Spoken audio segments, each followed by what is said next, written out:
Well, hello everybody. This is Nichole Laliberte with Cowgirls and Spurs, and I am live.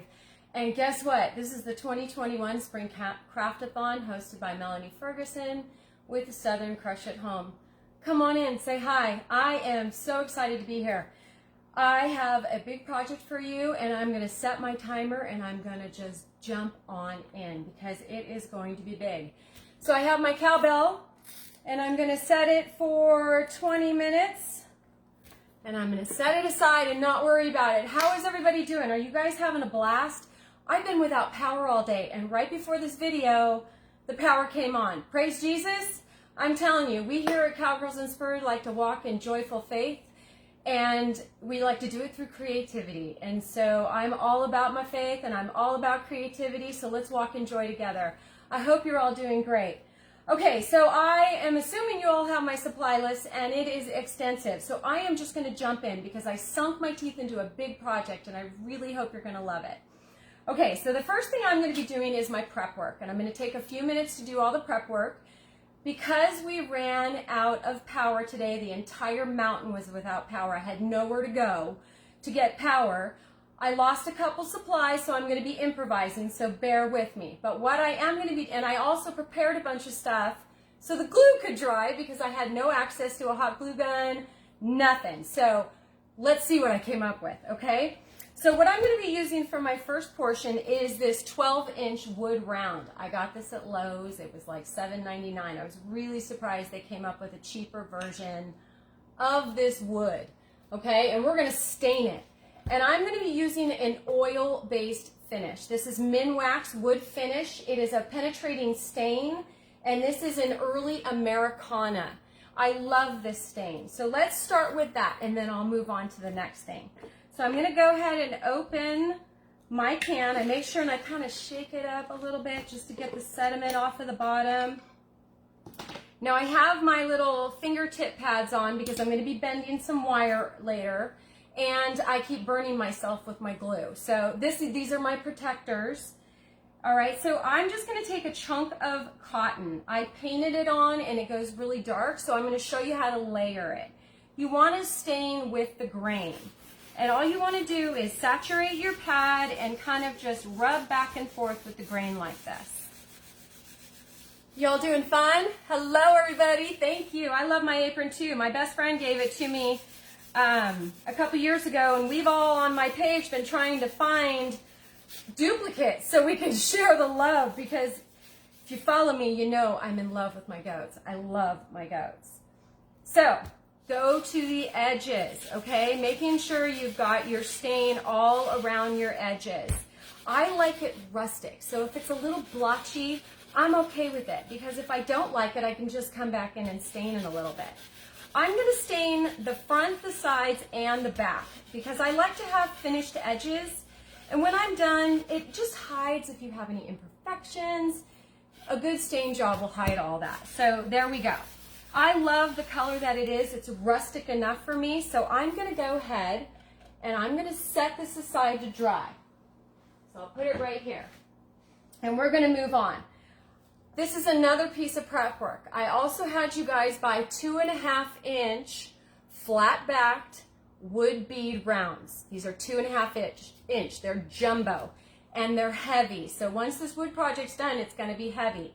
So we need to reinforce it. But first we got to get these guys ready. So what I did, took a plain one, same technique, took my stain, and I just rubbed it all across my wood round. Can you see that? Just like that. Okay?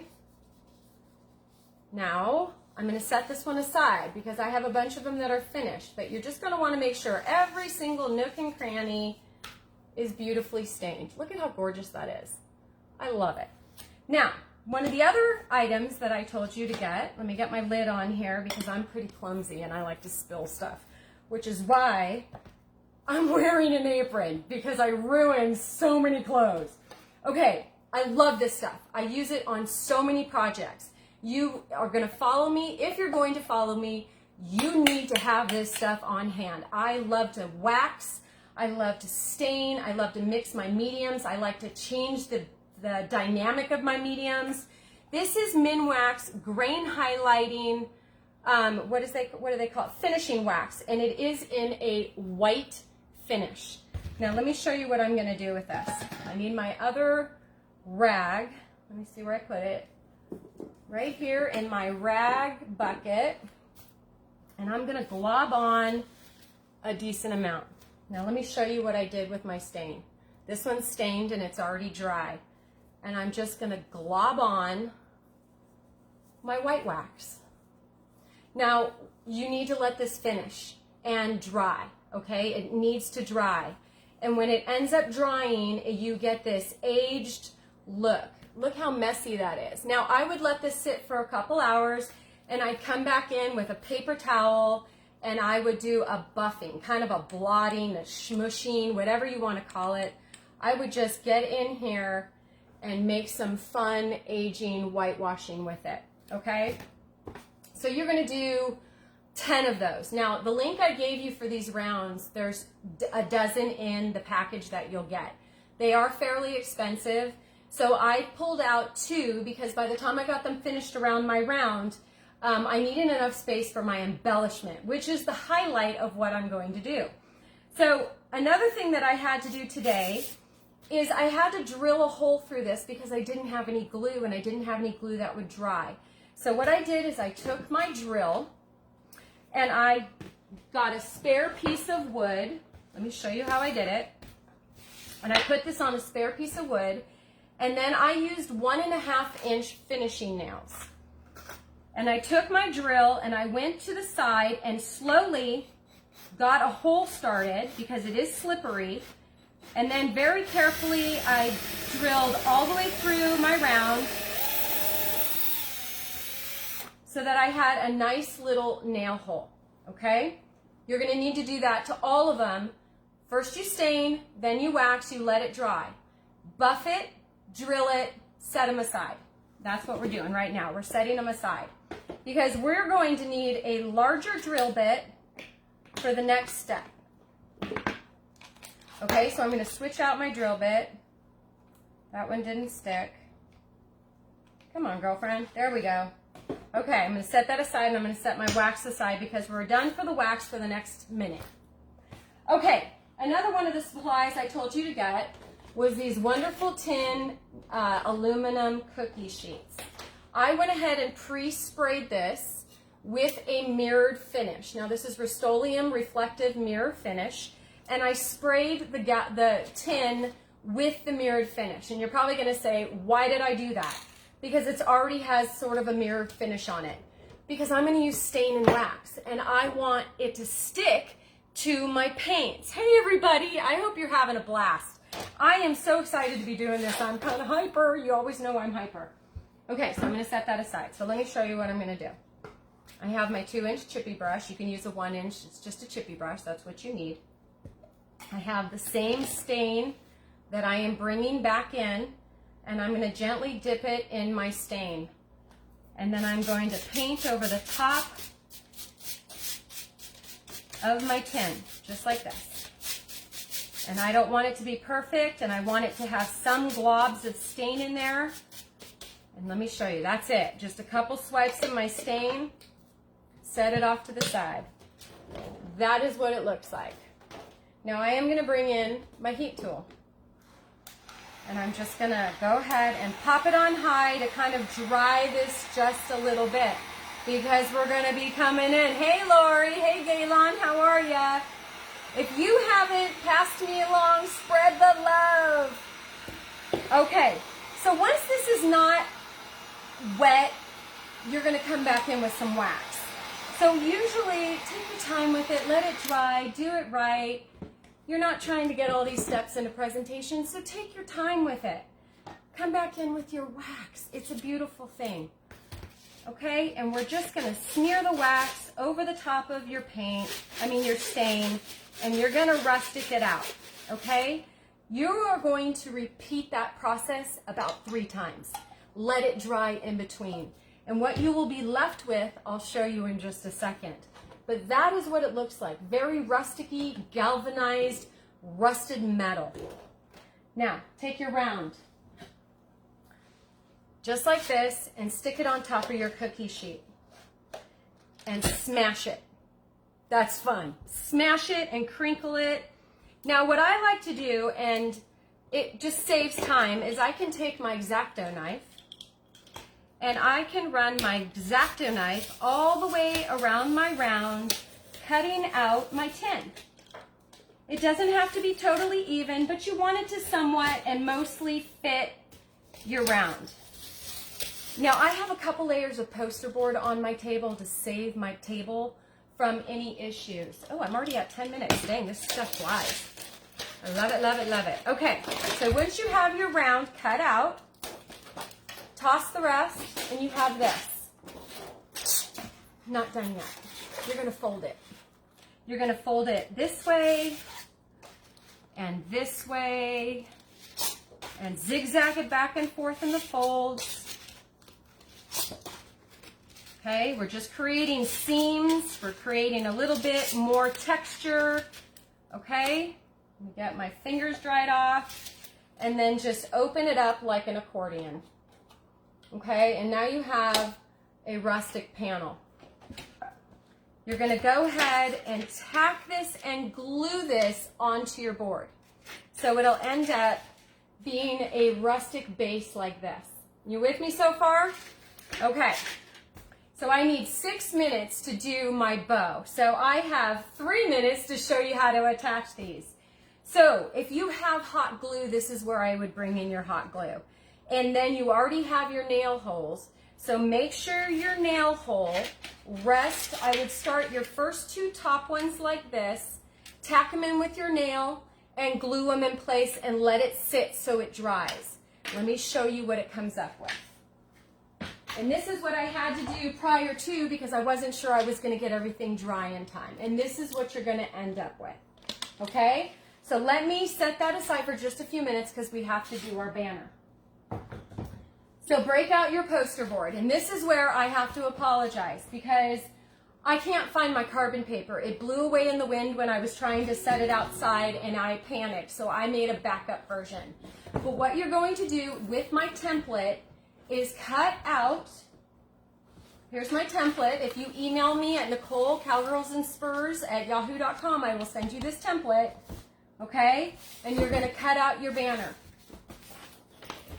All right. So this is what I came up with. Here we go. I used puffed paint to spell out Hello Spring, and I just painted stripes in the yellow, the green, and the pink, and I just made myself a cute little banner. When it dried, I went over it with stain. The lettering is puffed paint with glitter on top. Easy peasy. You can decoupage, but this isn't the piece de resistance. This is just a backup fun little addition. So I wasn't wanting to spend too much time on this. But let me show you what we are going to do. I'm going to put all this aside. I have lots of ribbon, lots and lots of ribbon. And I have it in several different sizes. I have my 24 inches, I have my 12 inches, and I have a variety of ribbons. Can you see them? From ball pom-pom ribbons to lace to antiqued ribbons. I have the 3 different sizes and I have them clustered. And then I have a small version that is only 10 inches.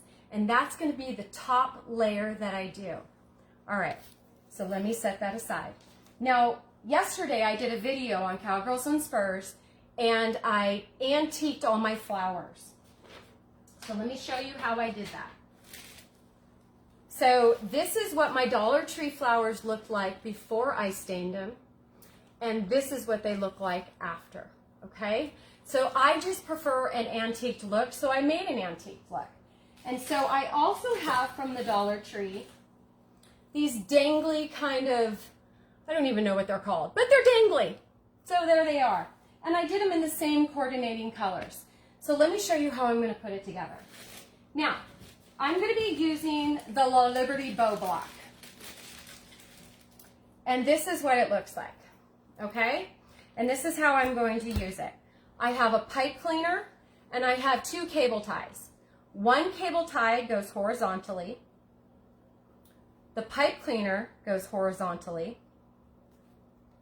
And then you take your vertical zip tie and you just slide them right underneath. You want it to be your bottom layer. Now I could have put it in there first, but I didn't. Okay, now I'm gonna kind of come up on the higher part of my screen because I want you to see what I'm going to do. I have a variety of flowers that I already pieced out. So let me show you. And I just dropped one. Sorry, I need to grab it because it's essential. And so this is what I have so far. And I'm going to use my base first. How am I doing? I'm doing fabulous. Okay, wonderful. Okay, so I cut all my strands. This is one I also had. It looks like heather or lavender, and it has these little loops on it. So I'm going to squeeze these in my center pegs. Squeeze them in my center pegs so that they're overlapping over my vertical zip tie. I have 2 white and 1 pink. I'm just gonna, and what I did was I looped these so that they would catch. And that's where my bending of my fingers on my wires. So I'm making sure that my zip tie is in the center and everything kind of overlaps like this.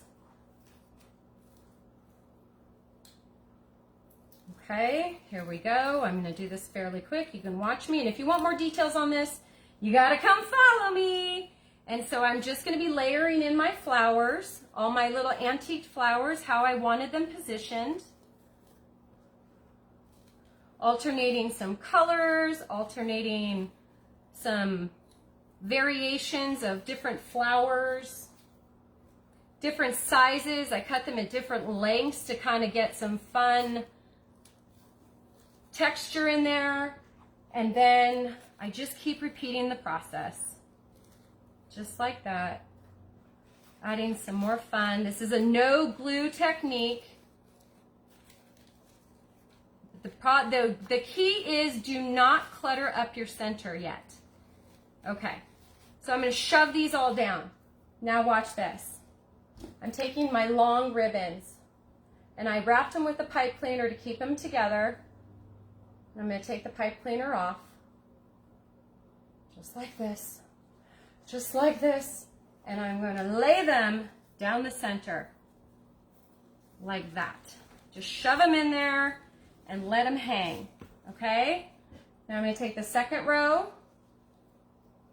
And I'm going to do the same thing. Okay, once you get your pipe cleaner off, when you're prepping your stuff, don't put your pipe cleaner in there super tight. There you go. I'm going to do the same thing and layer them right on top.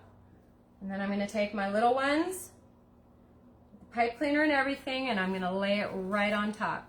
Now I'm going to grab my vertical zip tie and I'm going to squeeze it. Just like that. Really tight. Pull it tight, pull it tight, pull it tight. And then pull your bow off. Just like that. Now, let me put my bow block away. I have to cut my little spindle here, or my little cable tie with my wire cutters. Put on my bling. I have a brooch. Am I doing okay on time? I have a few minutes. And I'm going to thread it through here, just like a regular brooch. And I'm going to attach it. Now my zip tie is on the back. I had previously drilled 2 holes in the bottom here. Okay? And I'm going to feed my zip tie through. Right like this. Come up the back side. Bring it back through the other hole, like this, so that my zip tie is nice and threaded through. And then I'm going to tighten it with the marrying end. Come on, baby. And just keep working it until you get it nice and tight. There we go. Take your wire cutters and cut it, arrange it so that it's nice and beautiful. Let me grab this real quick and I can glue this on. And here you are. Hello, spring. Wow, that went by fast. All right, I love y'all. See you soon. Come check out my page soon, and please enjoy all the crafters. Bye-bye.